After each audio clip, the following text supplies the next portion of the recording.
Good afternoon. I'm going to call to order the regular meeting of the Elk Grove Unified School Board for June 27, 2017. Welcome, everyone. I'd like to announce that the board met in closed session and took the following actions. Unanimously approved two of the following appointments by affirmative vote of, let's see, so the first one is Ms. Drina Freeman, principal at James McKee Elementary. Congratulations. Second one is Ms. Jana Vermette, vice principal at Robert J. McGarvey Elementary. So congratulations to those two. Third appointment that we have today of Mr. Mark Cerruti for the new position of Deputy Superintendent of Education Services and Schools, and that was by an affirmative vote of the following school board members: Madison Albiani, Martinez O'Leary, Singh Allen, and myself, Chaitis Espinosa, with one vote in opposition. That was my colleague Tony. And I'd also like to announce that today's meeting is being video recorded and will be available on the district's YouTube channel for your viewing pleasure. And lastly, blue cards are available on the table just outside of the boardroom for anyone who wishes to address the board. If you wish to address the board, please complete a card and hand it to a staff member sitting at the table to our right. Be sure to indicate whether the matter you wish to address is on the agenda or not. If the matter's on the agenda, we'll assume you wish to speak when that item comes up. Otherwise, you will speak at the regular public comment. First item on our agenda is always the Pledge of Allegiance. I'd like to call on Ms. Tina Penna.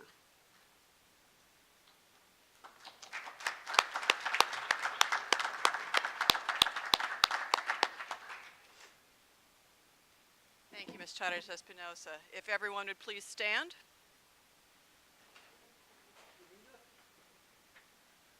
Salute and pledge. I pledge allegiance to the flag of the United States of America and to the republic for which it stands, one nation, under God, indivisible, with liberty and justice for all.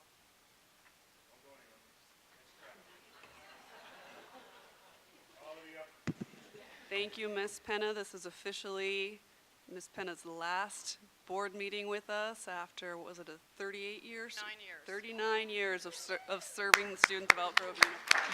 Thank you so very much. Excellent. So I would love to, yeah, we're gonna, yeah. Ms. Penna, you still get to be in the hot seat. Before you walk away, I'm sure we have some comments. So I'm going to start over there with my colleague, Ms. Allen. Thank you. As a school board member, I just want to thank you for your professionalism, for your commitment to our district and our children. 39 years, that says something. I mean, there's not a lot of people who can say that. And I know that our district is better because of your service. We are thriving because of your service.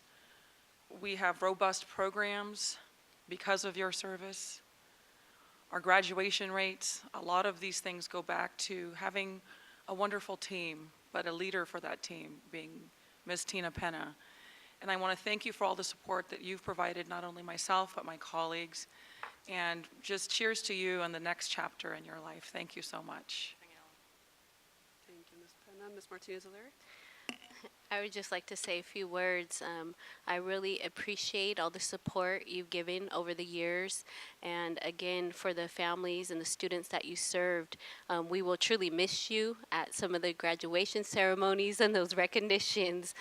You were always behind the scenes, and I know you're one not to really take on recognition. I'd also like to invite up my family member at this time, Matt Franklin, and he would like to present something to you.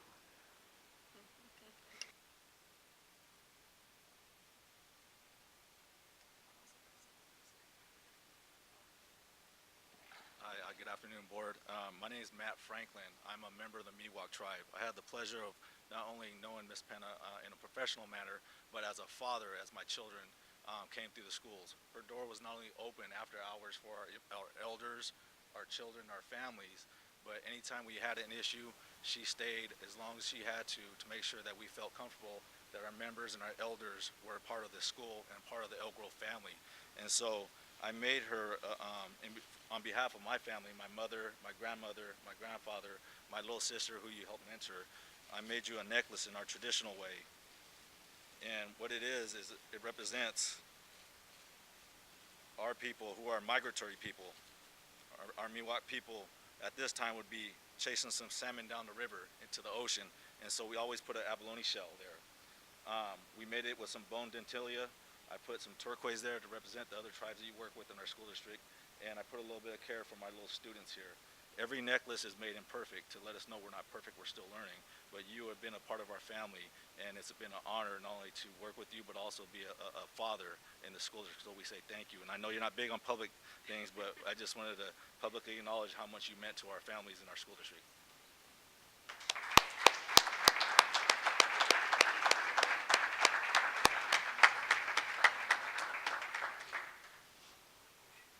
Did you have any more comments, Ms. Martinez-O'Leary? Okay, go right ahead. Okay. Well, 39 years. Thank you very much for those 39 years. I know for a fact that you created a big impact in our school district since then, and you will continue because of the fact that you share a lot of knowledge with our fellow staff here at the district office and also throughout our district. I seen that, I heard that, and I think we're going to have a hard time replacing you and with all that knowledge that you have within that head of yours. And so, other than that, good luck to your retirement. Thank you very much. Hope to see you later. Mr. Madison? Well, this is a tough one for me. It's a sad day for me, but a great day for you for 39 years. And, you know, my wife and I have known you for many, many years, and we had the opportunity. You touched a lot of students' lives when you were teaching as well, when you became an administrator. And more importantly, too, two of my children that you had touched their lives and made some good people out of them when coming through your class as an English teacher. So we are sad. Sarah and I talked about it the other day, and I said, yeah, she's going to retire, but it's good for you. I look at all the team members in the Elk Grove Unified Schools District that have worked with you, and there's no doubt that you've crossed a lot of paths in their lives as well, too. You know, as I look at the times I've worked with you, or even as a parent, your professionalism, your calmness, and it's just, the character is just unbelievable. And we've gone through some difficult times, but I've never seen you rattle. You were always calm, I'm sure maybe inside a little bit, but you demonstrated the peace around us all the time. As one board member up here that one of the old ones that are left, and I can say this. So my 40-something years in the district, you're just a wonderful person, a wonderful human being. I wish you and your husband just a marvelous time and enjoy yourself. After you decompress for a little while, maybe we can find you that you can come out and pinch hit for us in our administration a little bit. Thank you so much. Well, it's a hard act to follow. Chet's known you for so long, but I do want to say that I mentioned today, and my mother-in-law went, oh, she is? So there's a long history of not only my respect for you, but my whole family's respect for you. So thank you very much for what you've done. I have felt like you've supported me and helped me become a better board member, which I greatly appreciate. I have a lot of things to learn always, and you've always been willing to help me and sit down. And I think it's the beginning of an exciting time for you, and I'm sure you want to sit down, knowing you as I do. So I wrote you a little personal note, and I wish you all the best, okay? And I expect to see you again sometime. No disappearing.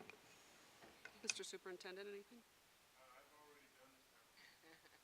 I've done mine in a few different settings, and we have a setup that we're going to do next Monday where we'll get even a little more opportunity. But to try to put into words the impact Tina's had on Elk Grove Unified, the leaders in Elk Grove Unified, the kids in Elk Grove, you just can't quantify it. She's been a pillar of the school district and someone that everybody here looks up to, respects, and I'm going to miss her greatly. But again, I look forward to my opportunity to. She didn't let us do anything, so this is as close to something as we could do. I keep sneaking things that we're not supposed to do in, so I wanted to give the board an opportunity to say thank you.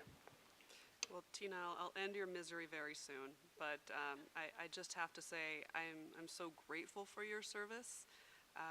You know, your contribution is beyond the 39 years that you've been here, because throughout your tenure, you've made it such a focus to mentor and to teach. And I agree with Ms. Albiani, you've helped me become a better board member as well. And I know that there's so many people out there who will continue, even after you're gone, to make contributions to our students and be better at what they do, thanks to you and the way that you've done your job. So thank you so much, not just for 39 years, but for the way that you have served these kids for 39 years. So thank you again. Thank you, Ms. Chavez Espinosa. May I say something? Yes, of course. Thank you. So, I want to thank the Board of Education, not only those of you who are seated in front of me, but those who came before, for affording me the tremendous opportunities for both site and district leadership. I think that the community is extremely blessed. Our district is blessed to have people like you who truly put the needs of our students first on a daily basis. I thank you for your support of all of our schools, but especially our secondary schools on this evening. So thank you. Mr. Hoffman, I thank you for your leadership, for your inspiration, and also for reminding us that the only way our students benefit is really when we as adults work positively and collaboratively and build relationships that can be sustained to support our schools and our kids. And thank you for that. And obviously, I don't think he knew back at Valley High School, nor did I know at Valley High School, when he would open the door to say hi to some of his friends who were hanging out in my room at lunch, that you would be here some 30-some-odd years later, or that I would be here in this position. So thank you. Ms. Avalos. Ms. Avalos, thank you for your support from the time at Valley High School. She was my student and my TA.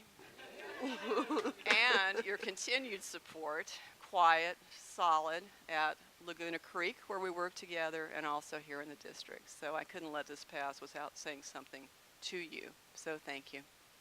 To our partners in education, you truly put the word partners in the right context of standing shoulder to shoulder with us in the work that we do. And I know that many of you are usually sitting here.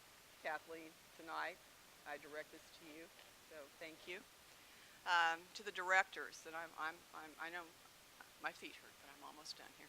To the directors represented tonight with Dr. Tony Limoges, my gratitude is difficult to express for the work that the directors of secondary, that Ralph, that Kathy, that Rod do to support our schools. They do the heavy lifting, providing frontline support to our principals and our vice principals, and also leading some extremely important district initiatives. So thank you.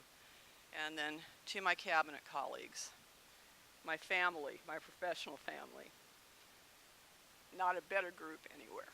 So with that, thank you. Thank you.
Well, our flag salute typically makes us a little emotional, so that did not fail on any count.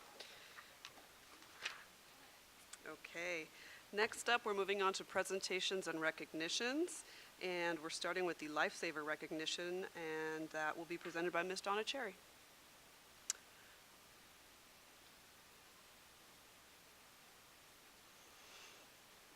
Right, following that one. Good evening, Trustee Chavez Espinosa, members of the board, Superintendent Hoffman, and Ms. Avalos.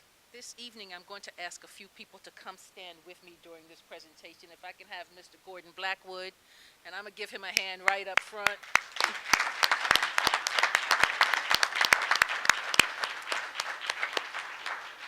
And Battalion Chief Scher, would you please join us?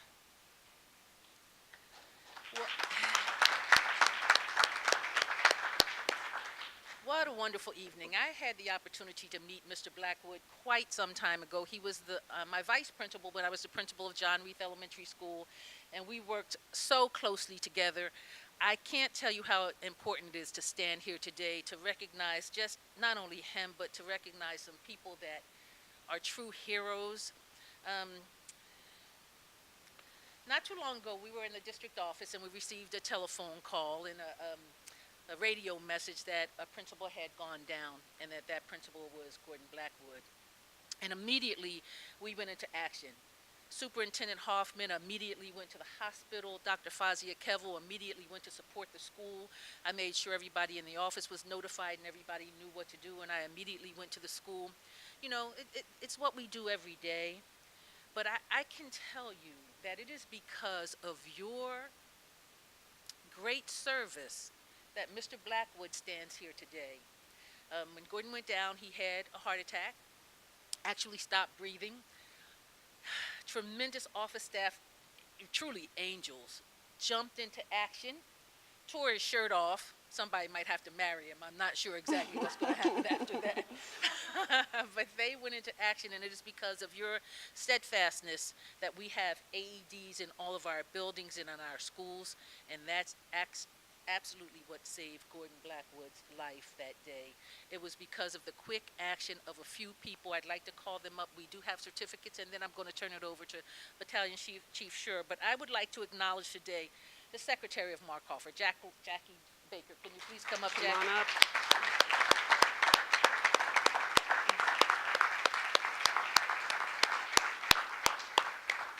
And it's not her first time. She has stepped up and taken this type of action on other occasions. She is absolutely an angel, and Jackie, by the time we got there, she was again calm, poised, self-control, shaking, but able to take care of everything that needed to be taken care of that day. And Jackie, we cannot thank you enough for your quick action. Thank you. Thank you.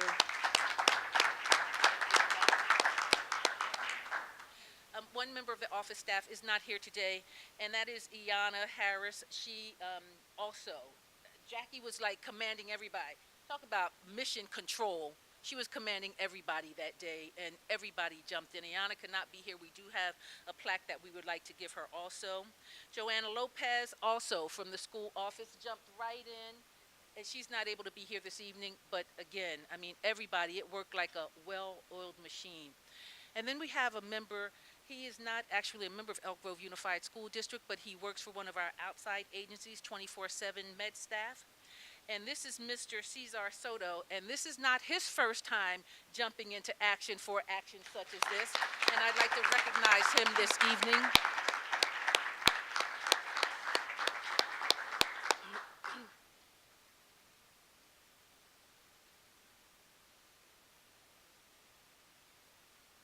Calm, poised, self-control. I mean, everybody knew exactly what to do. Who would have thought that in 2014, when the board approved the purchasing of the AEDs, that lives would be saved as soon as they were? And it is thank you to you that Mr. Blackwood stands here today. So I'd like to give you a round of applause for all of their hard work and dedication. Battalion Chief Scher. Well, Donna took a lot of the emotion of this incident and brought it forth to you in both the board presentation and the story she just told.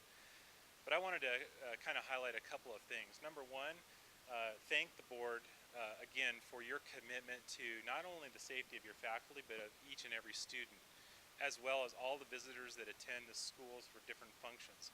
Without having your staff trained with CPR, understanding the need to recognize the person down, the quick action of doing CPR, and then having those AED tools available for the immediate use of somebody who's down, somebody who's visiting your school or who's attending the school, that commitment is because of you, and thank you for that.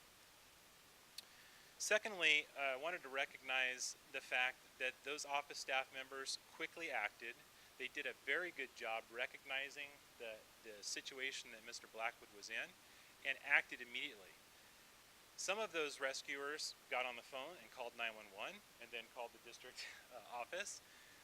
Others initiated CPR, and while others made phone calls to other staff members, which was Caesar, Mr. Soto on campus, and then ultimately getting the AED to his side, and they actually used the AED effectively to restart Mr. Blackwood's heart.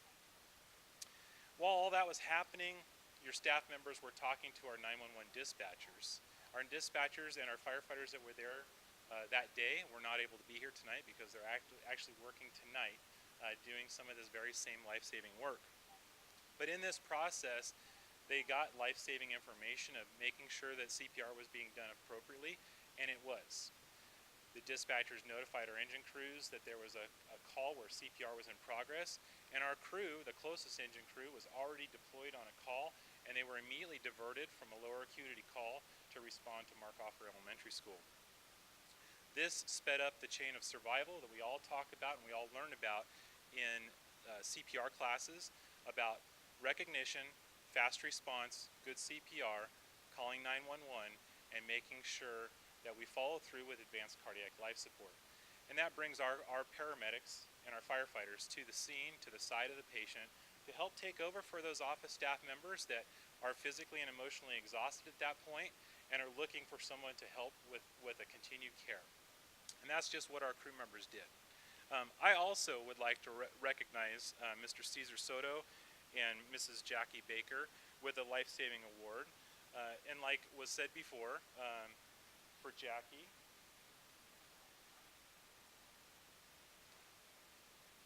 this was not her first time in receiving a Lifesaver Award. And Mr. Soto actually was the first recipient of our Lifesaver Award back in July of 2016 for bystander CPR that he did in a park. Wow. Both cases, his patients were able to come and talk to him and thank him after the fact, which is an incredible story of success. And again, that success is all about your commitment to safety of the faculty and students. So with that, Caesar, I'd like to present you with this Lifesaver Award from the fire department. And with that, I'd like to turn the podium over to the man of the night, the celebration of life, both well-deserved with the previous speaker and Mr. Blackwood tonight. Thank you.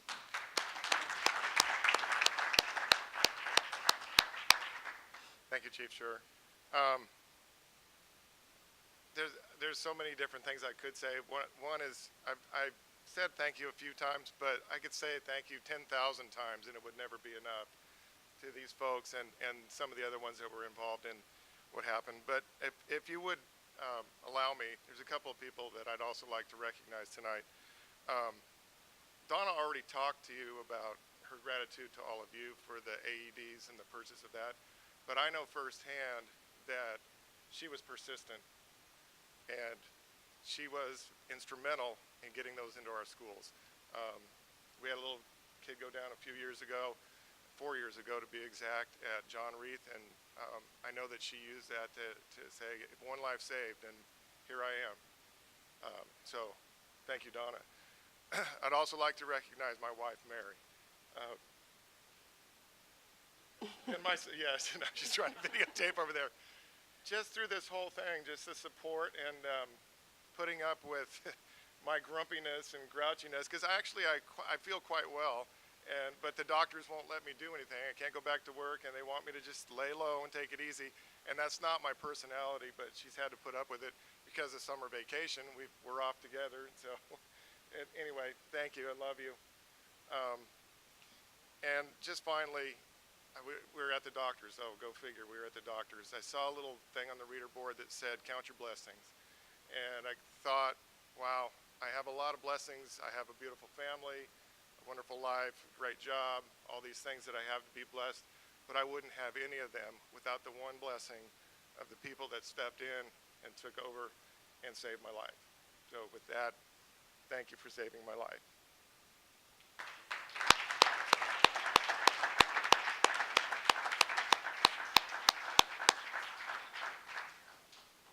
Thank you again, everyone. Thank you.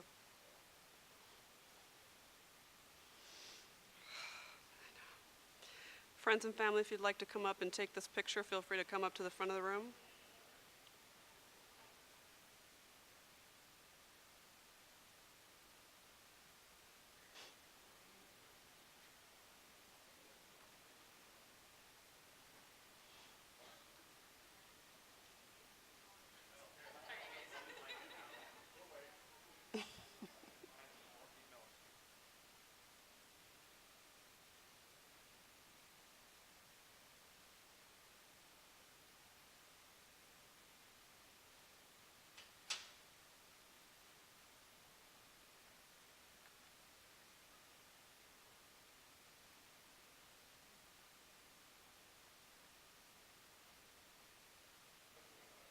Mr. Blackwood, on behalf of the board, we're very happy that you remain with us. And speaking of blessings, we sure count Ms. Baker and Mr. Soto among them. So thank you both very much.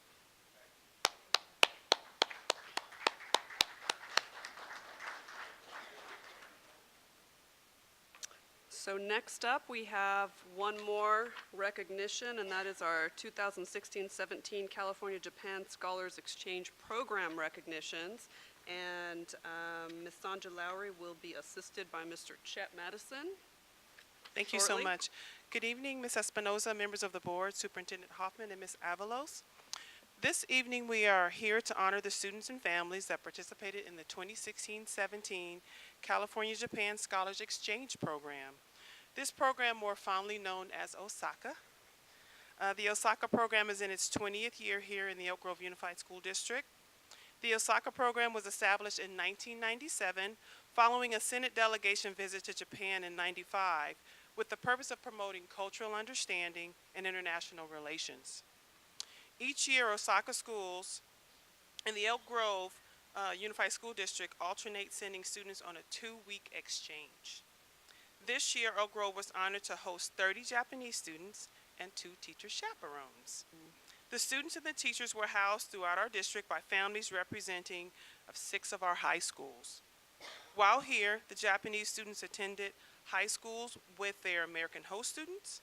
In addition, they toured the state capitol where there was a reception held in their honor, and they were recognized during a Senate floor session. Following the Capitol tour, students had the opportunity to take a photo in front of the Capitol steps. The Japanese and Elk Grove students also attended a reception thrown in their honor by the Consul General of Japan at his residence. This program would not be possible without our partnership with the California Senate Office of International Relations. They annually provide the program with a $2,500 grant to assist with the running of the program and assist with the coordination of events during both inbound and outbound years. This program also relies heavily on the Japanese teachers at our high schools. And we are fortunate that some of them are here tonight joining us this evening. Most importantly, we want to take the time to honor the host students and their families for opening up their homes to this wonderful experience. I would now like to introduce Kai Stephen, student from Elk Grove High, to share about his hosting experience.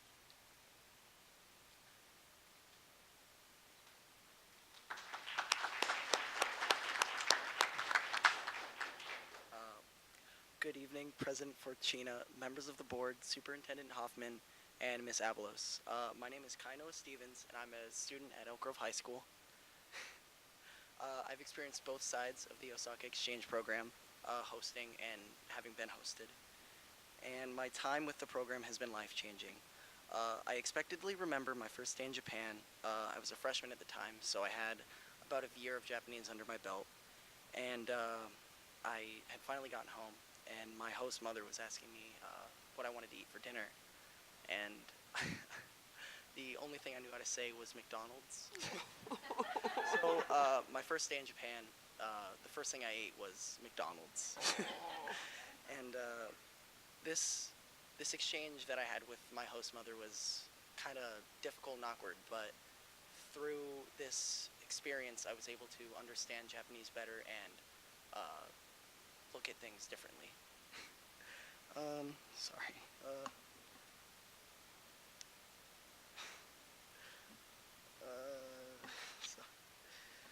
This is one of the many memories I had while I was in Japan, and I will carry them with me forever. My experience as a host was also moving, and having the chance to see Soda and the other Osaka students gain practical experience with English and learning the American lifestyle, I can clearly see that the program is extremely beneficial to both Osaka and Elk Grove students. The presence of the exchange students at Elk Grove High School brought a pleasant atmosphere to the whole campus, and most of the people that I knew were excited to learn from the Japanese students. Many of my friends even wanted to bring the students to their classes so they could learn more and kind of show them off, kind of.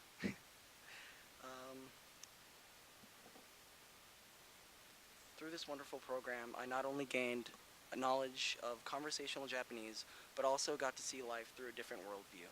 The experience has benefited me greatly in my academic life in America, and it allows me to think in many different ways when I approach different situations. I can say without a doubt in my mind that this incredible program is not only valuable to the Osaka and Elk Grove students, but also in creating and upholding a strong relationship between Japan and California. Thank you. Thank you.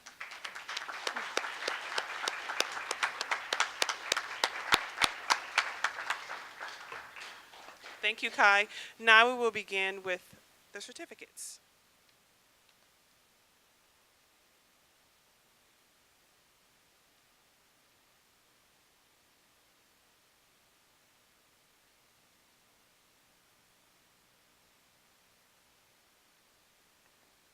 I'm going to begin with the Office of International Relations, California Senate. Ms. Candace Riley, she's the program consultant.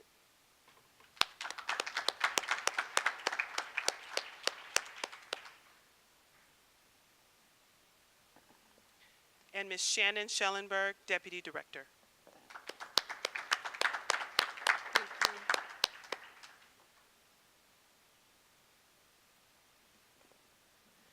And now for our students. From Franklin High, Jocelyn Baker. Come on down. Jocelyn's not here tonight. From Monterey Trail, Priyana Bola.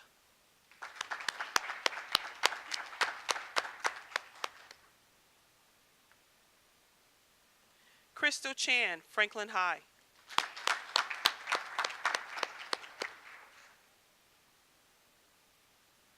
Adrian De Los Santos, Franklin High.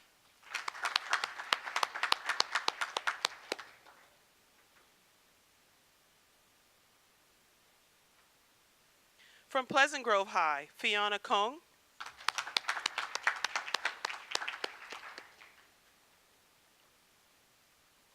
Tatiana Roach from Monterey Trail.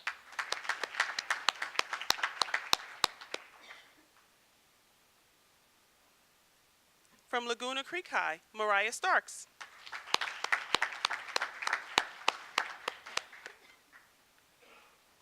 From Elk Grove High, Kai Stevens.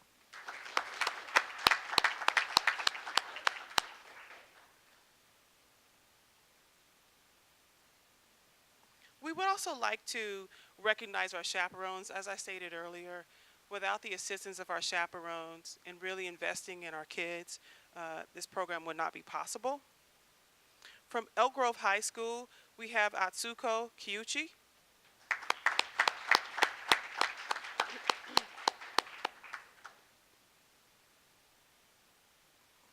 From Franklin High, we have Yukiko Kuzuma.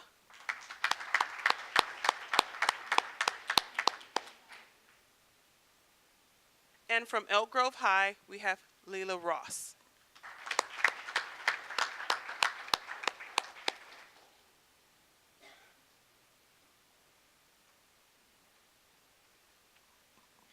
Finally, there are a lot that goes on with the Osaka program that really happens behind the scenes here in our department in LSS. And I would like to give special recognition to our program specialist that oversees the program, Ms. Christina DeWall. And behind the scenes supporting the program, our office assistant, Ms. Amanda Madrigal.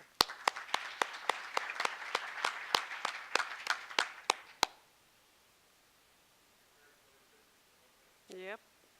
Come on up if you'd like to take some pictures.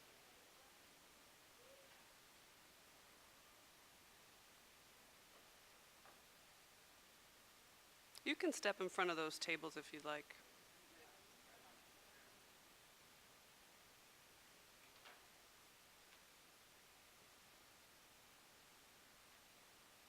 It's coming up.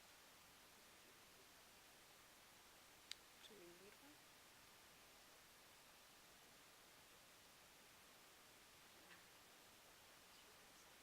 I'm pretty good at that on my own. Sorry. Have I messed that up already? No, not yet. Not yet. Coming up.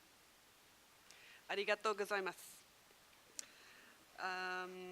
Next up, public comment. I don't have any blue slips, but anyone wishing to speak on items not on the agenda is welcome to acknowledge us. Nope, seeing none. I'm going to close that public comment opportunity. And following is our consent agenda. I'm going to call for a motion to approve items 1 through 32. Tony. I'd like to pull items 2, 3, 7, 8, 11, 24, 26, 29, and 31. Can you repeat that slower, please? 7, 9, 11, 24, 26, 29, 31. 26, 29, 31. Point of clarification, did you want number 8 or number 9?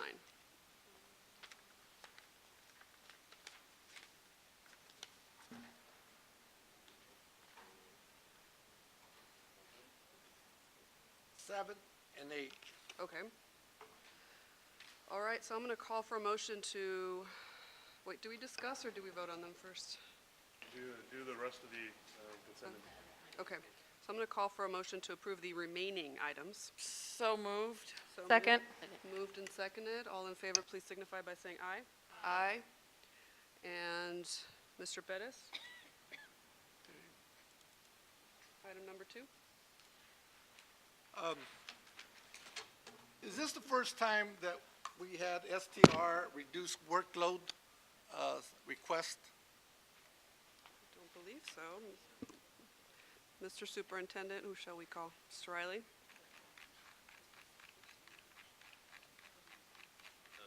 STRS reduce workload? Yes. No, we have several every year. Every year? Yeah. Okay.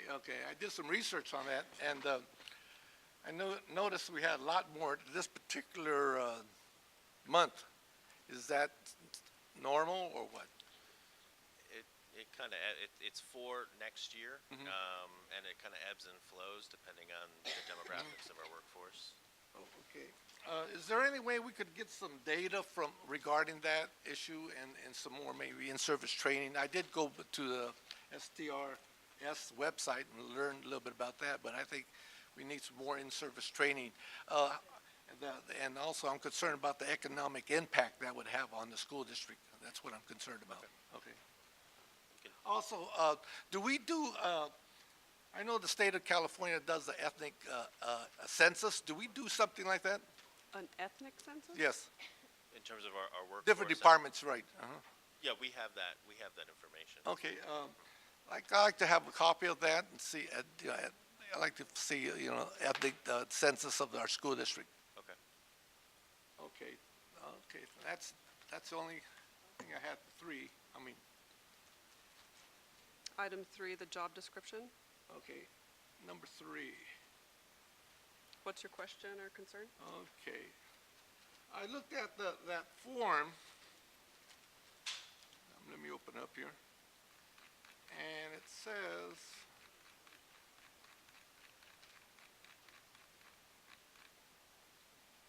some file management, look for item number 18 and 28.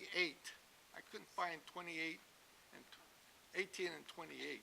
I guess it's in the, I'm not sure what you're referring to, Mr. management, file number, the PDF file management, number 18 and number 28 salary schedule. When I opened that up, I couldn't find number 18 or 28. And what does the 28 refer to? And the 20? Yes. So those are the salary schedules, so when we create a new job description, we have to put it on the salary schedule. Right. So you'll see that salary schedule, the executive director for educational services, the placement. Where would of that be at? Should be part of the attachment in that item. Where? It's not. Where is number 18 and 28? I have no idea what he's talking about. Are you talking about consent agenda items 18 Yes, and 28? this is Okay, 'cause number we- 3.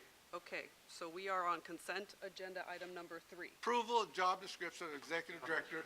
Because on the next one, the other one, you had one on the other one, the actual salary was number, they had it correct, but this one Okay, that we Mr. had. Riley is handing you those salary Yeah, well, which schedules. one's number 28? What's 18 and 28 of this? Mr. Perez, these are not questions that are appropriate for this period. Yes, there is. It's just information seeking. Both? That's the whole thing? You consider this, okay. These are the questions we need to ask prior to the meeting, Mr. Perez. Okay, regarding that statement, we could, as board members, we could ask, there's nothing in our bylaws that says that I could ask questions today regarding our consent calendar. So, It depends on the type of question. Right. We've all agreed to do our Well, homework before our meetings. exactly, I did my homework. These are the types of questions This we need number to ask 18 and beforehand. 28, there was another example, it was clearly identified in the salary, but this one, number 18 and 28 were not identified, numbered 18 and 28. That's what I want to know. All right, let's move on. What's next, number 7? Number 7. Well, also, if, never mind.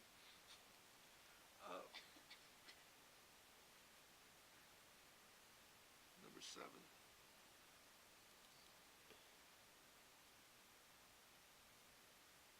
It says,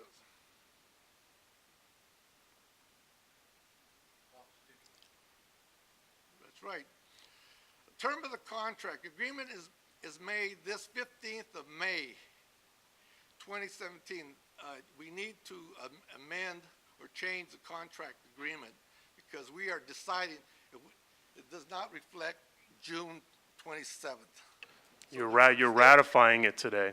What? The contract's been done. You're ratifying the contract today. So we're providing the service. You're working with this clinical agreement when we haven't even approved it then. That's what you're saying.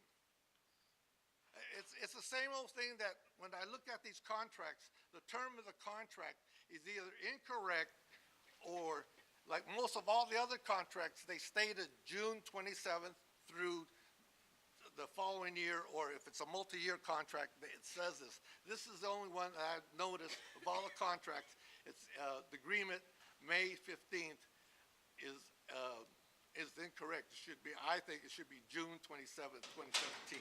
So noted. Because on another contract that we did, you did in pencil and you corrected it, very similar to this. So just we got to be consistent regarding the contract period. Okay, thank you, Mr. Pettis. Mr. Hoffman, has work begun on this contract? This is a contract moving forward. This is when the contract was done, and then the board's ratifying it for the work moving forward. Okay, so point taken. Anything else on that item, or do you want to No. move on to your next It one? was just the contract period was incorrect. Okay, on this one again, number 8, this contract does not have a term of agreement. It's missing. Term of agreement, do you Right. mean dates? If you look at the Effective contract, dates? I did not see the term of the contract agreement. No dates at all. Okay, next item, So number that 11. contract is effective for 5 years commencing July 1, 2017. Where's that at? Where's that at?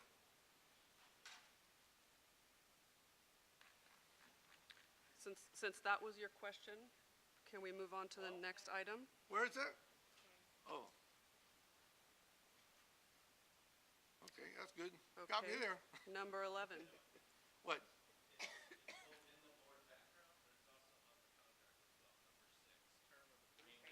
When What? signed, this agreement shall be effective for 5 years commencing on July 1, 2017. Yeah, I see that idea. It's in the bottom. Again, I looked at the beginning, it's usually in the beginning. Okay, but we're not here to wordsmith, Mr. Okay. Bettis. Number 24.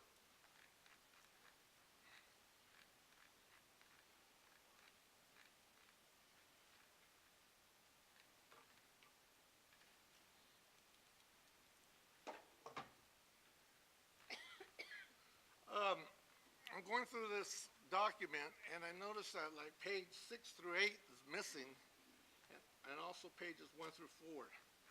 Okay.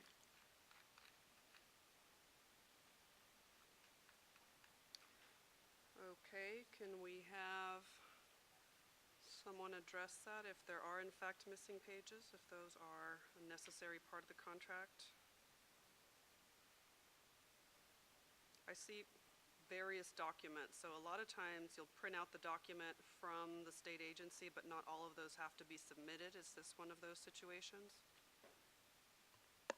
I'm sorry, are we looking at item number 24, the child preschool contract? Yes. So this contract is a single-page agreement with a resolution identifying people that can sign. It's a funding agreement, which allows us to receive funds based on attendance for our state preschool program. So it's not a contract in the terms that we're used to seeing, because it's not a contract for service, it's a contract for funding. And looking at it, it looks complete from my perspective. Excuse me? It's complete, she said. I see 1 through 7. Well, I didn't see it. No, I said pages 6 through 8 are missing. I didn't see, or 1 through 4. Look at the numbers on top. Okay, what's relevant here is that we as a board don't approve every single page. What they're presenting here for us is the parts that we approve. That's why you're not seeing the pages in between. Was that the scope of the work of the budget items that were missing? Did you find the scope of the work missing? That's what I'm wondering. So there is no scope of work, because it's not a contract for services, it's a contract for funding. So what you are acknowledging and what is being approved is the requirements to have those funds. There's usually disclaimers about lobbying, there's rights and those kinds of things that go with those funds, if you will. I see what you're talking about. It's up in the left-hand corner. It says page 11 of 13 Right. and so on. I'm sorry, I have to scroll. Yeah. From what I recollect when I originally signed these, it looked like it was intact. I would agree that it looks like some pieces are missing. And it's out of order, would be my guess. Well, like I said before, I worked for the state of California, and I did contracts for 24 years, so I was wondering, they could be, most likely, they're missing. It's hard for me to tell, Mr. Perez. When I look at this, if I start on the page that starts at the top, it says certification. It says, I, the official name below, certify under penalty, etc. When you read the language through it, it's not skipped. I think it's just the page numbering of the attachment, unfortunately. I mean, I'd be happy to go back and look at the originals. Okay, thank you. That's all. I just want to bring it to your attention that Thank was. you. Sure. So you can actually. Number 29. Mr. Fedis, you can actually bring that to their attention outside of the meeting. It's really not appropriate for pulling it off the consent agenda isn't necessary in order to bring it to disagree staff's with you. attention.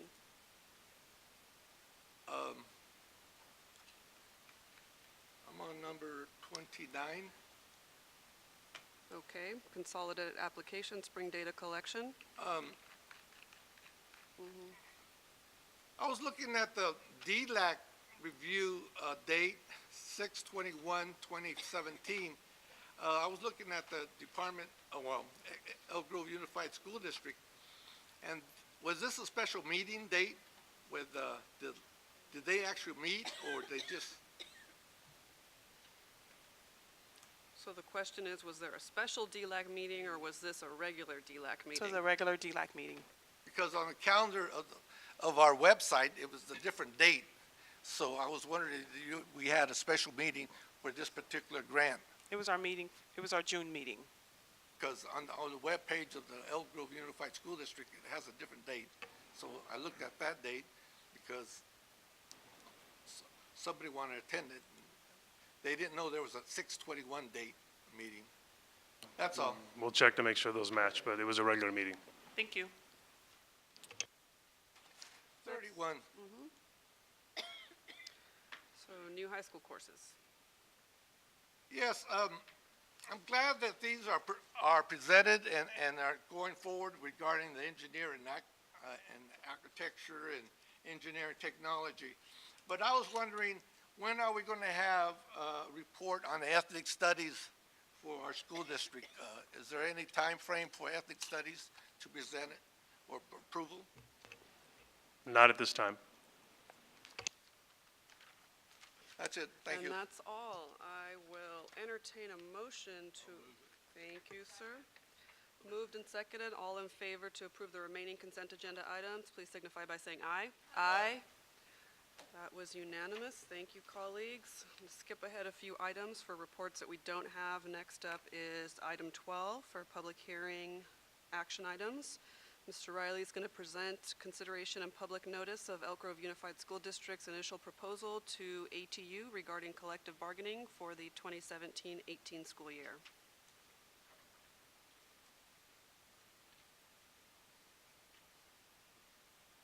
Good evening, Trustee Charles Espinoza, members of the board, Superintendent Hoffman, Ms. Avalos. The Elk Grove Unified School District Governing Board is asked to review the Elk Grove Unified School District's initial proposal to the Amalgamated Transit Union, ATU, for the 2017-18 collective bargaining. Pursuant to Government Code Section 3547, the following are stipulated for negotiations between a bargaining unit and the district. 1, the district's initial proposal is officially presented at a public meeting of the governing board for public notice, and 2, a public hearing is conducted to receive public input regarding the district's initial proposal. E.g., USD's initial proposal is attached. It is recommended that after the closure of the public hearing, the board take action to approve the district's initial proposal to ATU. Thank you, Mr. Riley. I'm going to call for a public hearing to receive comments regarding this initial proposal from ATU. I don't have any speaker slips. I'm going to close that public hearing and call for a motion to accept EGUSD's proposal to ATU. Moved, and do we have a second? Second by Mr. Madison, thank you. All in favor, please signify by saying aye. Aye. Aye, and that was unanimous. Next item, under action items, number 15. First bullet there is, will be presented by Mr. Doug Phillips, Elk Grove Unified School District's annual service, delivery, and budget plan for special education. Come on up.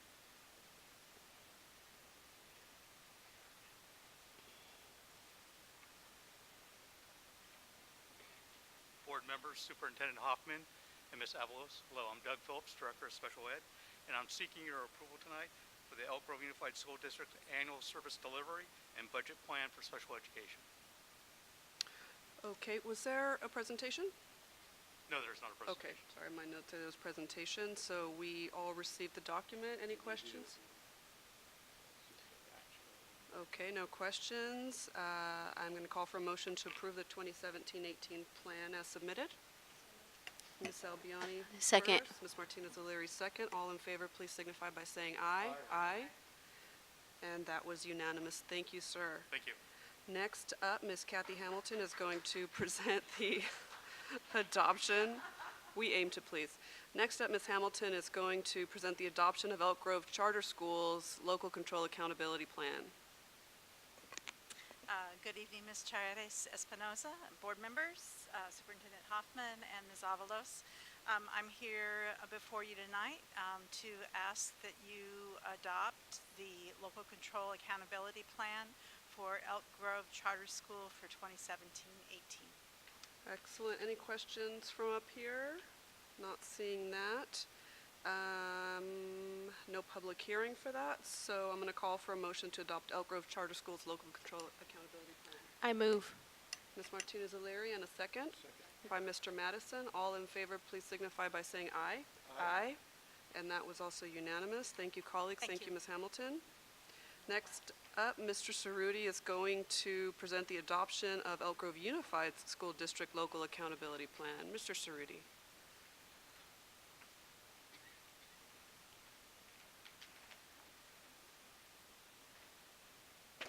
Thank you, Ms. Chaires Espinosa, members of the board, Superintendent Hoffman, and Ms. Avalos. This is the time of the year when it's my pleasure as a representative of the district, as a spokesperson for our superintendent, and to bring the draft LCAP for the board's consideration of approval.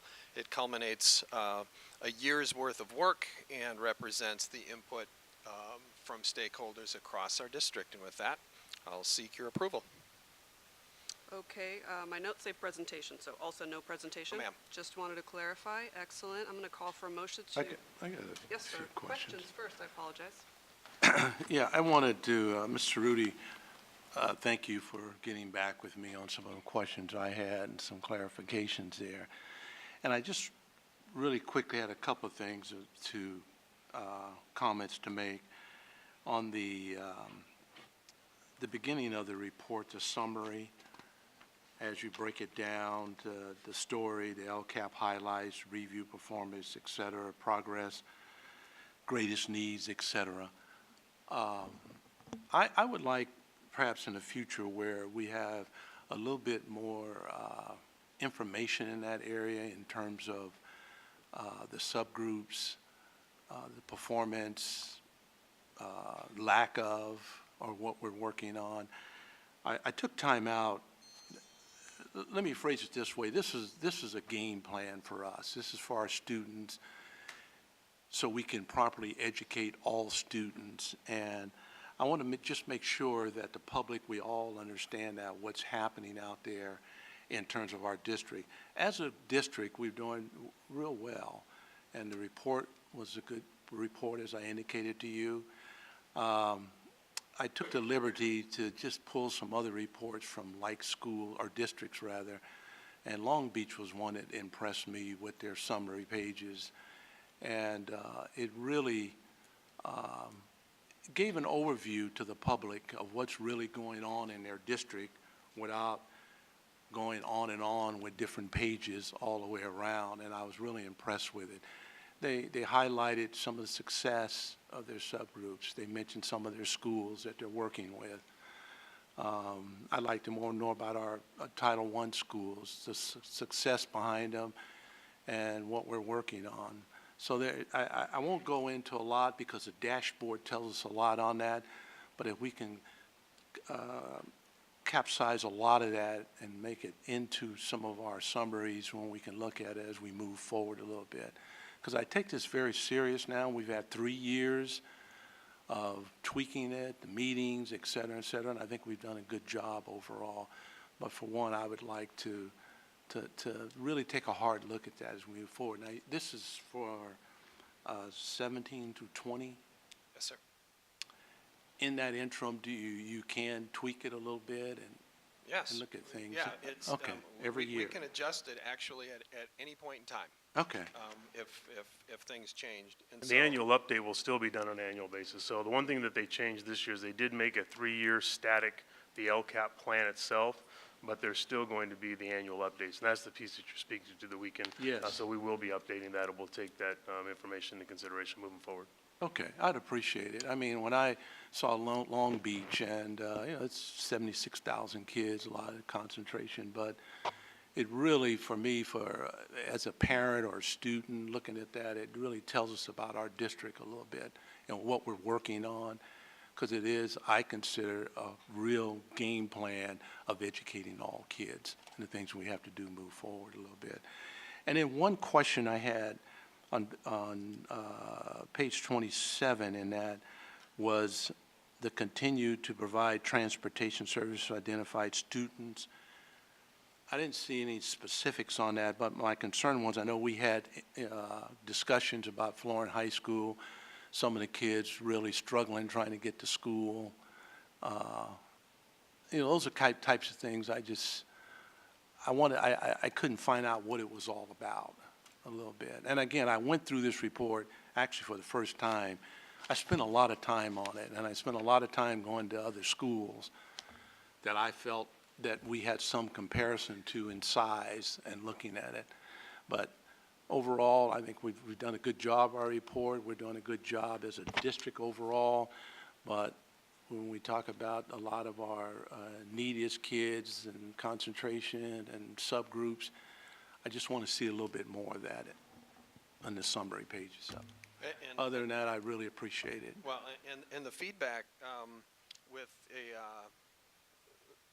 we pay close attention to examples that are across the district, and certainly Superintendent Hoffman, who has close connections with other superintendents in our larger districts across the state, and certainly Long Beach is an example of a high-functioning district. Yes. Put out good quality products. So we also pay close attention to what they have, as they do with us. And so I've taken down the information, because what is crucial is how do you best describe and put the information in there Yes. to adequately tell the story? Yes. And so the fact that the board takes this obviously as seriously as they do, and Mr. Hoffman has very clear expectations and guidelines for it. And so is it too much information or not enough information? And so your feedback is well taken and appreciated. I had an opportunity to meet with Ms. Albiani this morning, and there were some areas there that every time another set of eyes is on this, ultimately it improves it. So we'll certainly make those adjustments moving forward. Sure, and I understand, we have the dashboard. Your department puts out a lot of information about various schools. But I think when we look at this, I look at our game plan book and how we're educating kids, I just think it needs to be shown in there, some of the things we're working hard on to improve the education for all kids. Your feedback's well taken, sir. Thank you. Thank you, Mr. Madison, for an excellent suggestion. Ms. Albiani, any questions or comments? No, Mark and I had an hour together. We had a big powwow, got it all out of the way. Excellent. On this side, Ms. Singh-Ellen, anything? No questions per se. I do appreciate that the superintendent has met with public interest groups to incorporate ideas when it was first flagged about a year ago. And then we sit on the California Collaborative Working Group with CSBA, and public interest groups are a part of that as well. So it's good to see a product that truly is collaborative and meets the need of all stakeholders, including our public interest groups as well. So thank you and your team, Mr. Cerruti, for all of the hard work that goes into putting this fine document. It's very clear, very transparent. Thank you, ma'am. Ms. Martinez-Alaria, anything? I would just like to thank you, echo that comment. It's very thorough, and I really like the summary points to give the overview as we read through, and so I appreciate that, so thank you. Thank you, ma'am. Mr. Bettis, any comments or questions? First of all, when I look at the heading, I see draft. So is this a draft or a final? It becomes final when we approve it, sir. It depends upon the action you take this evening, sir. If the board approves, a draft comes off, and this is submitted to the Sacramento County Office of Education for their approval. And they've reviewed this in full already, preliminarily. Okay.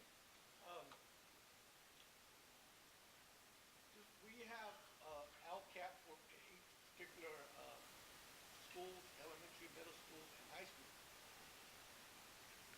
Do we have, I'm not sure I understand the question. Site level LCAPs. Yes. Every one of our schools submits it's the Presented with this plan? when is it presented with this plan? Yeah. So site plans are submitted at a different time than the site LCAP. And the LCAPs for each school? Mhm. Is that at different times to the county? to the county doesn't receive individual site plans. Yeah. You as a board and you receive a few examples of them, and then there is access to every single one of those plans, and we can provide those for you. When are the individual school site LCAPs be ready, When will they be ready? or are they ready? So, Sanjay, I'm looking back at you in terms of, 'cause she'll know literally exactly when we do that. Yeah.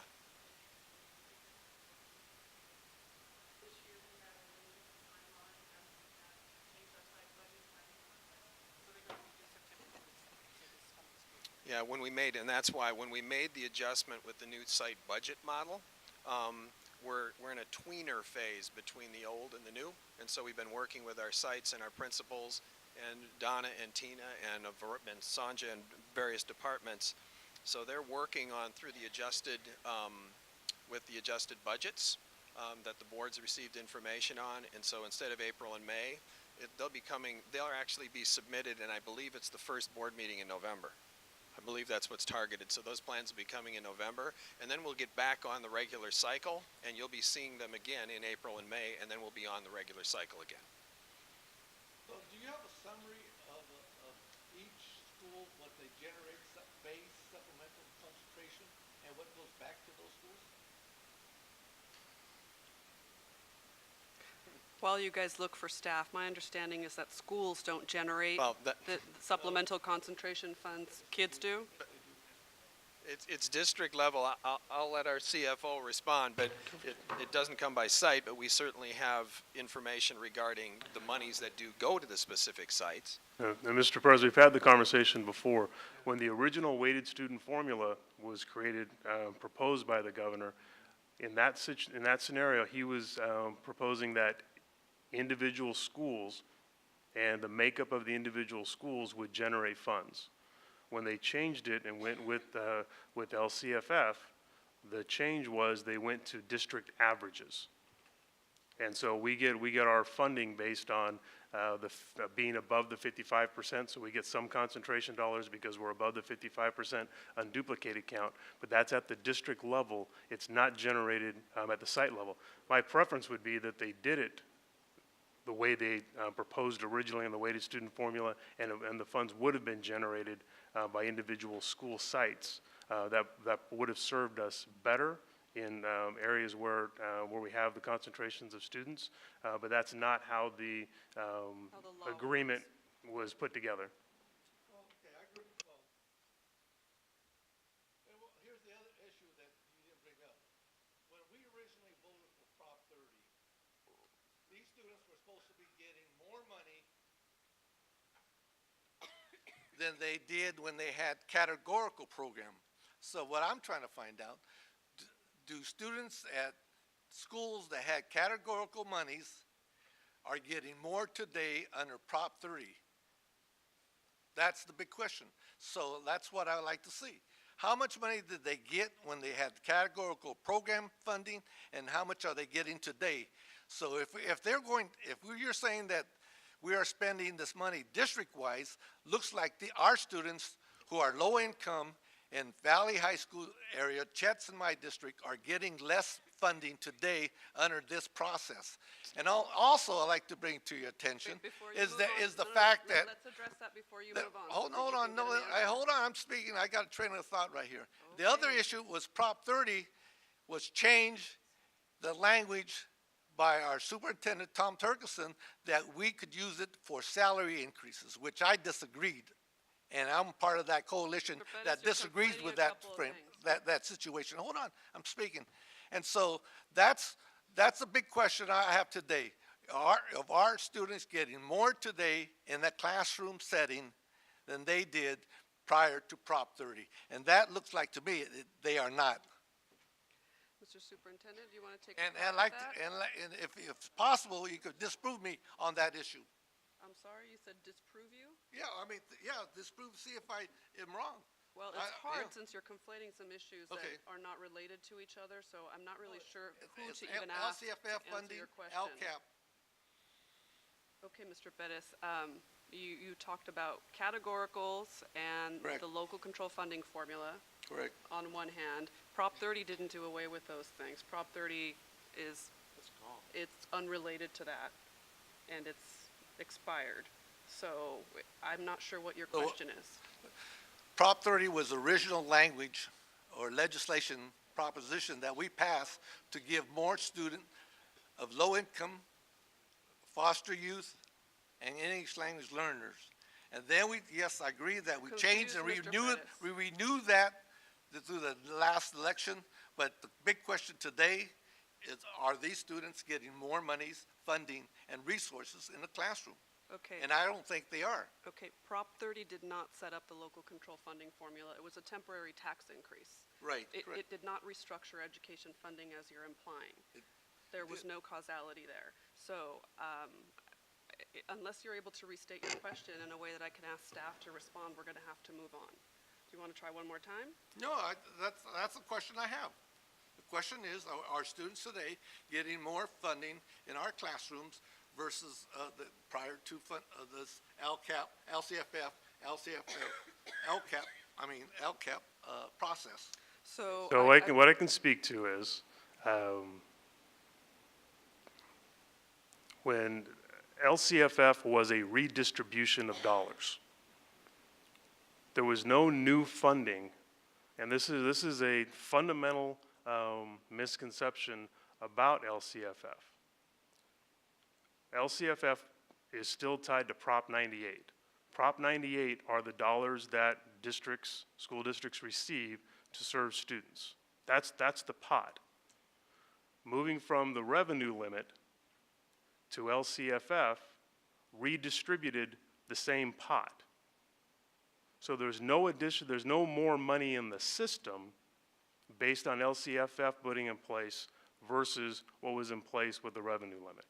What it did do is districts with high concentrations of unduplicated students received significantly more dollars. Elk Grove Unified, at the 59% mark when this first went in place, and now down to about 56.5%, we're actually receiving fewer dollars today than we would have received under the revenue limit. So they use the term winners and losers, and people don't like to use those terms when they talk about LCFF, but you have districts that have high concentrations, 80, 90 or more percent unduplicated students. Those students or those districts are receiving significantly more dollars than Elk Grove Unified is receiving per student as a result of those concentration numbers. So when you say more money, there's more money because the economy's turned and Prop 98 has increased. So there is more money available to our schools. But in Elk Grove Unified, we actually have fewer dollars in the new system than we would have had in the old system. So we were not big winners. Other districts are receiving significantly more dollars per student than we are. I think we're doing a phenomenal job with the resources that we do receive, but we're not big players in the LCFF the way it's set up currently. Well, that sounds like an answer. No, well, what you're saying then, because we passed Prop 30, we're getting less monies today. No, sir.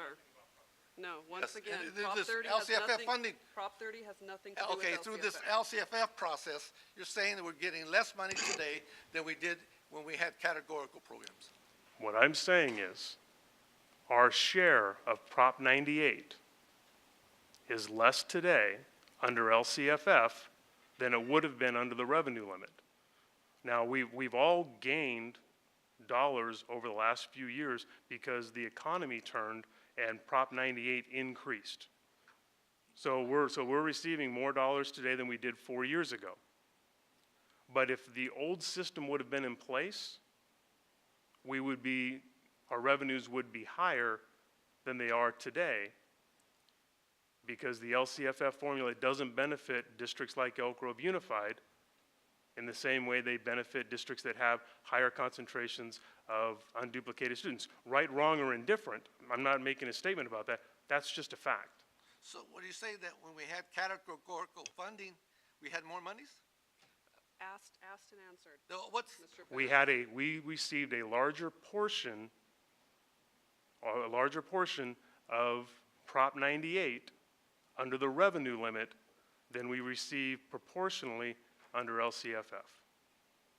About 96 to 97 cents on the dollar is what we receive now over what we received revenue limit-wise. Okay, Mr. Bettis, we're going to move along. Any different questions? No. Okay, so thank you very much, Mr. Cerruti, and to you and your staff and stakeholders across the district for an excellent LCAP.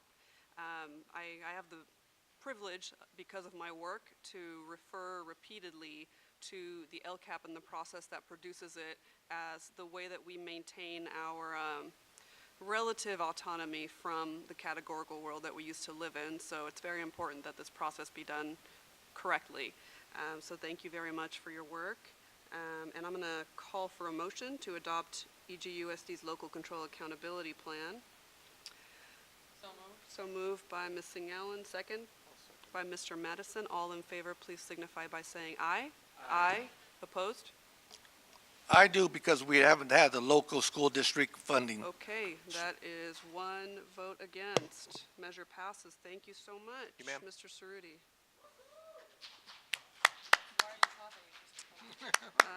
Next item, Ms. Shannon Hayes will present our 2017-18 adopted budget, and I'm thrilled to see how you turned that around in a matter of a few hours since the budget was signed. Wasn't that great? I'm very excited about this. So yes, as you pointed out, the budget is signed at the state level, so doesn't look like there's many changes, so I'm still filtering through different pieces of that. But tonight I am going to ask the board to take action to approve our 2017-18 adopted budget. It was presented to you at a public hearing on June 13th. There has been no changes since that meeting. It is required through Ed Code that after you adopt the district's LCAP, that you do adopt the district's budget, and we are required to have our budget submitted to our county office by July 1st. Any questions from the board? I do. Okay, sir, go ahead. Just recently, the legislation and the governor just okayed giving us more money. Is that reflected in this budget? Can you be more specific? Mr. Bettis? Mr. Bettis, can Yes. you be more specific? Yes. I saw in the newspaper and also in television that we are getting more monies as a result. Yeah, that's actually a misrepresentation of reality that the media has done for us. So what they're claiming is, so they're saying that we're getting more money in the May revise and in the adopted budget than what the governor had included in the January initial proposal. But they're not taking into account is that the governor cut us significantly on what we thought was going to be the revenues in, and we had this conversation repeatedly with the board. In January, we dropped our revenues dramatically. What the governor did and what the legislature did is give us back some of that in the May and what ended up being the final budget, but it was still less than what was projected we were supposed to get in January based on last year's budget. So we had to be very careful in messaging that schools are getting more dollars. It's more money than the year before. Still not enough to cover our ongoing costs of step and column, health and welfare, STRS and PERS, and the special ed encroachment. So the idea that we're getting more than January, but January was a reduction in what we were supposed to receive in that initial base. So we had to be very careful that the media goes quickly to, you got more than you did in January, but that's not a really clear picture of what happened. So this budget does not reflect the May revised budget in which they said that we were going to get more supplemental concentration and base. Does have the May Day is revised what number. matters here. It does reflect the May revise, but somebody saying that we were going to get more money doesn't actually make it the case, and that's just messaging, as the superintendent was saying. My question was, does that reflect that? Did you get a letter from the Department of Education stating that we're going to get more money as a result of May revise? No, we didn't get a letter. What we have is the May revision that the governor proposed, and at that point in time when he recalculated, that has been implemented in our budget. That was what now? We implemented the May revise within our budget. Funding? Yes. in this budget? Yes. Okay, that's all I want to know. Excellent. Any other questions? Seeing none, I'm going to call for a motion to approve the 2017-18 adopted budget. Moved by Mr. Madison, second by? I think I heard Ms. Albiani. Thanks very much. All in favor, please signify by saying aye. Aye. Opposed? Seeing none, that was unanimous. Thank you very much, Ms. Hayes. Next up, we have a fun new part of our agendas. Mr. Riley is going to present. Come on up. Approval of Deputy Superintendent, Education Services and Schools Agreement and Salary Schedule. Good evening once again.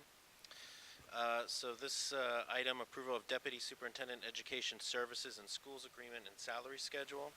The proposed Deputy Superintendent Education Services and Schools Employment Agreement must be presented orally in order to comply with SB 1436.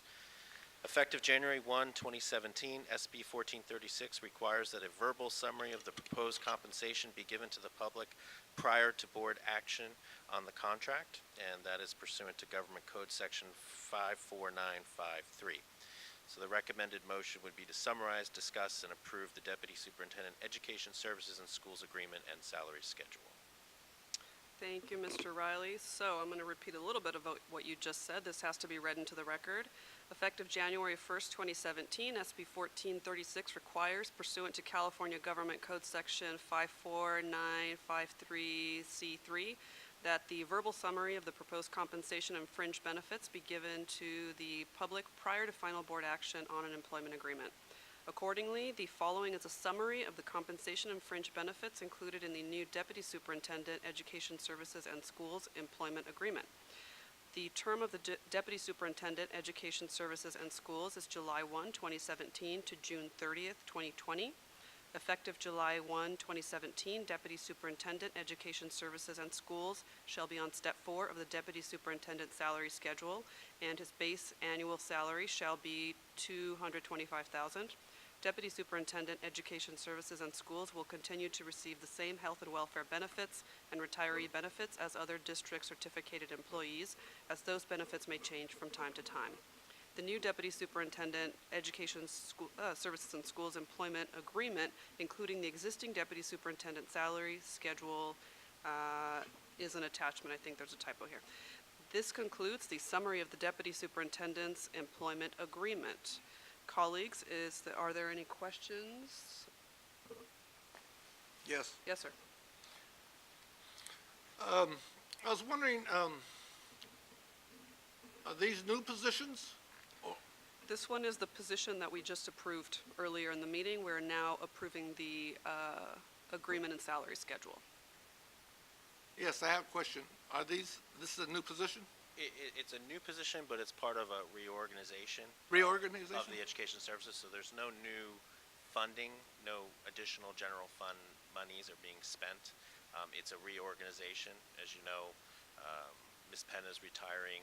We're not replacing that position as is, but instead we've created the Deputy Superintendent position, and you also approved the Executive Director of Education Services earlier in the meeting through the consent agenda. So it's part of the reorg with no additional costs to the district. I was wondering why you didn't include in this section a reorganization chart.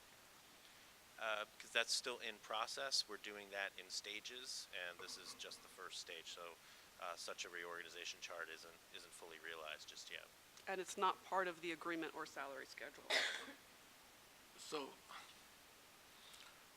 I'm wondering, how would that affect our delivery of services? Would that improve it, our services? This item is not the reorg. This item is an agreement and salary schedule. Okay. So what is your question? I want to know if... Well, I will say, Mr. President, if you look back at the job description from last meeting, where the Deputy Superintendent of Education Services and Schools was approved, it delineates all the functions, and I think you'll be assured that all of the services that we're giving to our students and our staff in the Education Services and Schools Department will be fulfilled. It's just a different breakdown between the Deputy Superintendent job description and the Executive Director of Education Services. All the bases that were covered previously are covered and more. So, how did this evolve, this particular job? or this classification, associate? How did Can it you evolve? give me some history? It's not on the agenda. The It is important. No, sir. This item is an agreement and salary schedule. Your question is on the broader reorganization, which is not this item.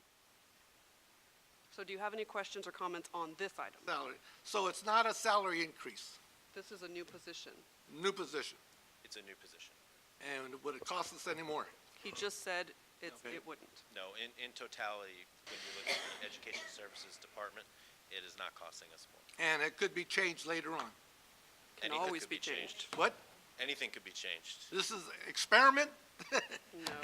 No. You know, but you're not sure. You said this could be through the reorganization, and it's not, it could be changed. Through board action, it can always be changed. I know that historically, we have had deputy superintendents, and when the economy went south, positions, including management, were eliminated, historically. Yeah.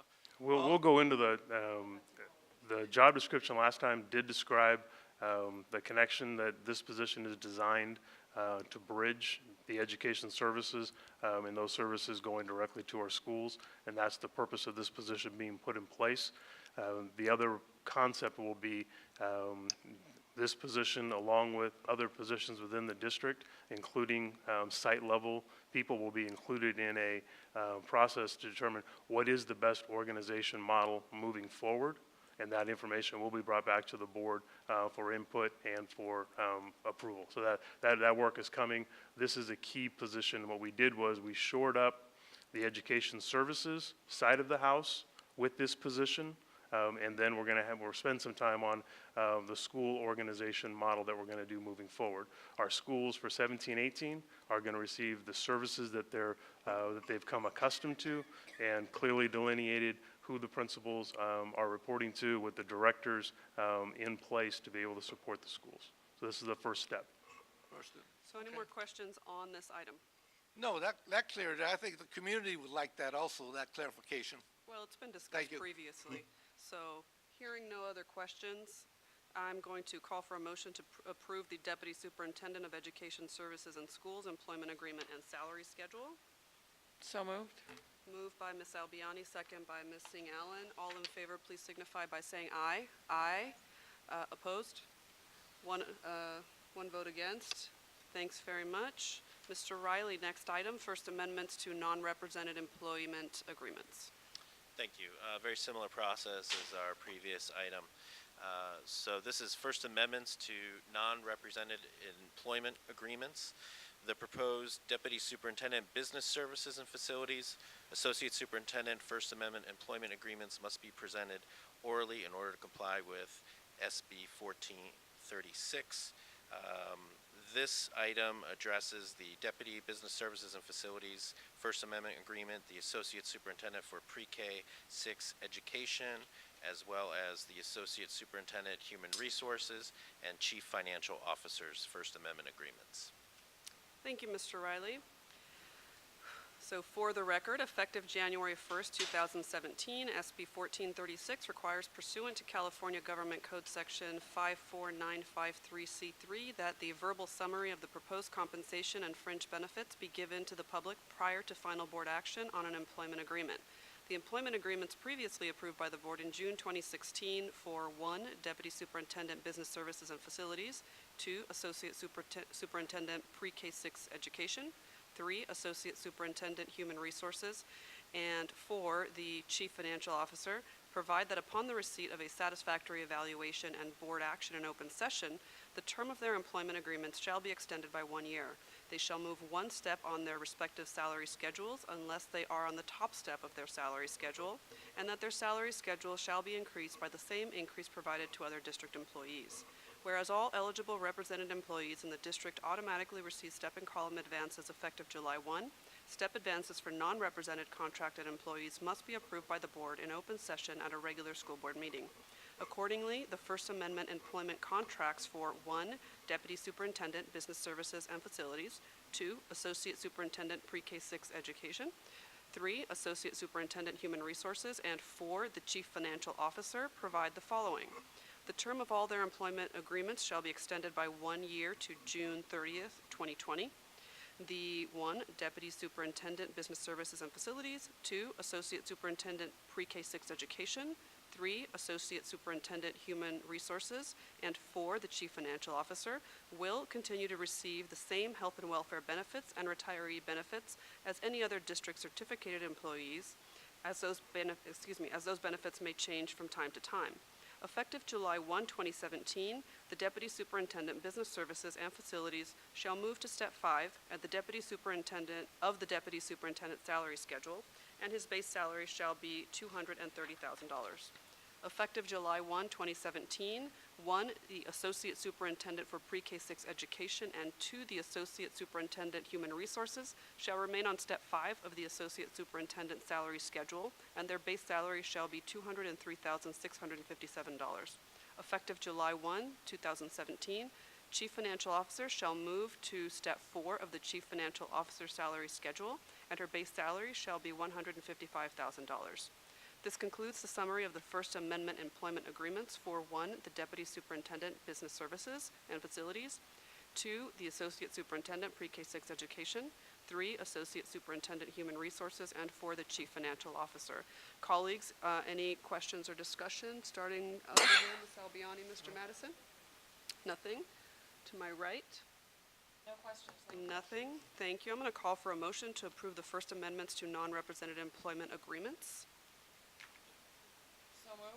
Moved by Ms. Singh Allen, seconded by Mr. Madison. All in favor, please signify by saying aye. Aye. Opposed? None. Measure passes unanimously. Thank you, Mr. Riley. And I believe we have one more, the Superintendent's First Amendment Agreement. Correct. So similar to our previous two items, the recommended motion here is to summarize, discuss, and approve the Superintendent's First Amendment Agreement. The proposed First Amendment to the Superintendent's Employment Agreement must be presented orally in order to comply with SB 1436. So, effective January 1st, 2017, SB 1436 requires, pursuant to the California Government Code Section 54953C3, that a verbal summary of the proposed compensation and fringe benefits be given to the public prior to final board action on an employment agreement. Superintendent Hoffman's current employment agreement is approved in June 2016 by the board, in June 2016 by the board, provides that upon the receipt of a satisfactory evaluation and board action in open session, the term of the employment agreement shall be extended by 1 year. The superintendent shall move one step on the superintendent's salary schedule, and the superintendent's salary schedule shall be increased by the same increase provided to other district employees. Whereas all eligible represented employees in the district automatically receive step and column advances effective July 1, step advances for non-represented contracted employees must be approved by the board in open session at a regular school board meeting. Accordingly, the Superintendent's First Amendment Employment Agreement provides the following. The term of the Superintendent's Agreement shall be extended by 1 year to June 1, 2021. Effective July 1, 2017, Superintendent shall move to Step 4 of the Superintendent's salary schedule, and his annual base salary shall be $330,951. Superintendent will continue to receive the same health and welfare and retiree benefits as other district certificated employees, as those benefits may change from time to time. There are no changes to the life insurance benefits IRC 403B and IRC 457 contributions provided pursuant to the Superintendent Agreement entered into in June 2016. This concludes the summary of the First Amendment to the Superintendent's Employment Agreement. Any questions, comments from the board? Can I just clarify the term? I just want Yes. to make sure I heard you correctly. The term expires June 30th, 2021? That is Thought what I- I have, so June 30th, 2021. I hope heard you it's read what I June said. 1st, Oh, 2021. I Was hope that I did you? not. Thank you for clarifying. It's for the record, June 30th. So, Prizes. questions, comments? Seeing none? Question. Yes, sir. Do we have records of the process of how we developed this recommendation? How we developed this recommendation? So we as a board in The closed question is- session Right. developed this. So do we have copies of records that were created or paperwork that We, regarding the process, how we developed this recommendation to We have the contract that was signed. This is an extension of an existing contract. So the contract was already in place. This Right. is an amendment to the contract based on the evaluation that the board came to as satisfactory, I believe, 2 meetings ago. So the valuation is the only thing that we have, that's part of the process of developing this recommendation to, right? That is the formal process that we have chosen, yes. Okay, so they're public record? Is a personnel evaluation public record, Mr. The Thompson? contract is not the evaluation. Evaluation is public record? The The evaluation is not. The employment contract is. Employment contract. Hence the fact that we are taking this additional new step here and sunshining the details of that employment agreement. All right. Anything else, Mr. Pettis? No, I was just reading the public law All right. and the way Thank you, they sir. said it, that states here that under the Public Records Act, to inspect or copy records created or received in the process of developing the recommendations are public record. There are some exemptions to public So, records. The question I have is the evaluation tool, maybe the tool, but not the, Typically, is part public record? no, typically personnel records are exempted from public records and an evaluation is exempted. So what process did we have? What process, you were there, you participated in the Yeah, evaluation. I mean, there's nothing record or paperwork. We all received the document that we used during the process. Okay, Anything else, sir? no, thank you. Excellent. I am going to call for a motion to approve the superintendent's First Amendment agreement. Moved by Ms. Albiani, seconded by Mr. Madison. All in favor, please signify by saying aye. Aye. Aye. And that was unanimous. Thank you very much, colleagues. Moving on to the next item. Thank you, Mr. Riley, as well. Other items, information items, other items from the floor. Ms. Martinez O'Leary? I just attended the committee for the retreat, so you should be seeing the agenda soon regarding the upcoming retreat, our board retreat, and Nancy and I and the superintendent met. Yes. So we're looking forward to that. Anybody else? Okay, Ms. Albiani? We had our last large group meeting for the Educational Equity Committee today, and that's come up with some very good information that'll lead to a plan. So I'm excited about that. It's been a great working group. That is exciting. Looking forward to it. Mr. Superintendent, anything from you? Wonderful. In that case, seeing no other items, I'm going to declare that today's meeting is adjourned at 7:40. Thanks very much. Good night.